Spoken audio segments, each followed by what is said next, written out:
you, Mr. President. So in light of my expectation of this objection, I rise to defend the right of my citizens, my constituents, to vote in the presidential election. And let's be clear, that's exactly what this objection is about. It's what it would do. It would overturn the results of the presidential election in Pennsylvania, and it would thereby deny Pennsylvania's voters the opportunity to even participate in the presidential election.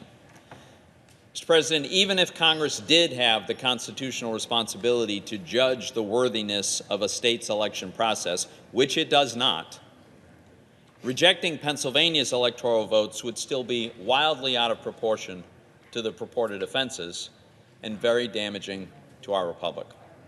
Let me go through a few facts about Pennsylvania. First, some of the objectors, and in fact even the President of the United States this morning, have observed that the Pennsylvania Supreme Court disregarded existing law when it ruled that mail-in ballots could be counted even if they arrived up to 3 days after the election day. Now, the objectors are right about that. In my view, the Supreme Court of the United States should overturn that illegal decision. But, Mr. President, only 10,097 ballots arrived in Pennsylvania during the 3 days after the election. And those 10,097 ballots have been excluded from the vote count that resulted in President-elect Biden winning Pennsylvania by about 80,000 votes. What greater remedy could the objectors possibly want than the complete exclusion of the late arriving ballots? How could we possibly invalidate the entire Pennsylvania election over 10,000 votes that were not even included in the vote count? A second charge we heard, and the senator from Missouri alluded to it this evening, is a 2019 Pennsylvania law that allows mail-in ballots for any reason, that might violate the Pennsylvania Constitution. Well, first of all, as Senator Casey observed, this was a bipartisan law passed with nearly unanimous Republican support. Clearly, the state legislators and the governor believe it is consistent with the Pennsylvania Constitution. Secondly, this law was not challenged when it was passed. It wasn't challenged when it was applied during the June primary election. It was only challenged after President Trump lost the general election. But 2.6 million Pennsylvanians voted by mail-in ballot in the general election. Over 37% of Pennsylvania voters, in good faith, relied on a law to cast their votes as they had done previously.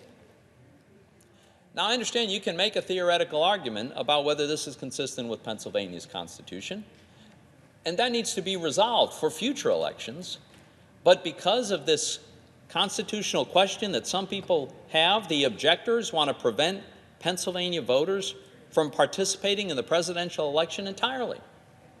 That would be an outrageous remedy to this purported offense.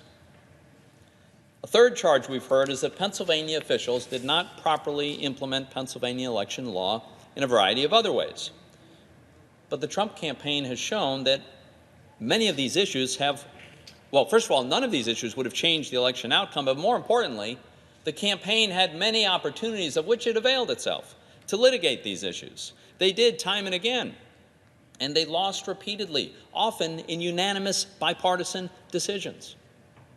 Now, some of the objectors also cite Congress's own failure to investigate allegations of election irregularities, and that's their justification for refusing to certify the election results.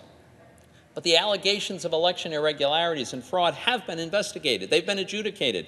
They were adjudicated in the states in which they're alleged to have occurred. Now, in Pennsylvania, the Trump campaign took their case of election irregularities into the courtroom of Judge Matthew Brann of the Federal District Court. Judge Brann is a conservative Republican Federalist Society member. And here's what he said about the Trump campaign case, and I quote, "This court has been presented with strained legal arguments without merit and speculative accusations unsupported by evidence. In the United States of America, this cannot justify the disenfranchisement of a single voter, let alone all the voters of the sixth most populated state." End quote. So the campaign then appealed Judge Brann's decision to the Third Circuit, and they drew a 3-judge panel, all Republican-appointed judges, one appointed by President Trump. The panel concurred with Judge Brann. Mr. President, certainly there were irregularities in this election. There always are. But there's no evidence of significant fraud, conspiracies, or even significant anomalies that cast any serious doubt on who actually won the election. And you know, one of the ways you can tell is look at the big picture in Pennsylvania. Look at what happened. In 2016, President Trump won Pennsylvania by 0.8%. In 2020, he lost Pennsylvania by a little over 1%. Now, is there anything at all that's implausible or surprising about a 2% change in the election outcome? Relative to 2016, in Pennsylvania, the president lost a little ground in most of the rural counties he had carried. He lost a lot of ground in the big suburban counties, and he slightly narrowed his large loss in Philadelphia. There's no surprises here. This reflects a pattern that occurred all across the country.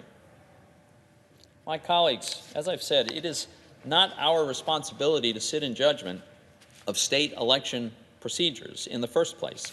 But if it were, there would not be nearly sufficient reason to deny my constituents their right to participate in this presidential election. Mr. President, Joe Biden won the election. That's not what I had hoped for, but that's what happened. It was an honest victory, with the usual minor irregularities that occur in most elections. We witnessed today the damage that can result when men in power and responsibility refuse to acknowledge the truth. We saw bloodshed because the demagogue chose to spread falsehoods and sow distrust of his own fellow Americans. Let's not abet such deception. Let's reject this motion.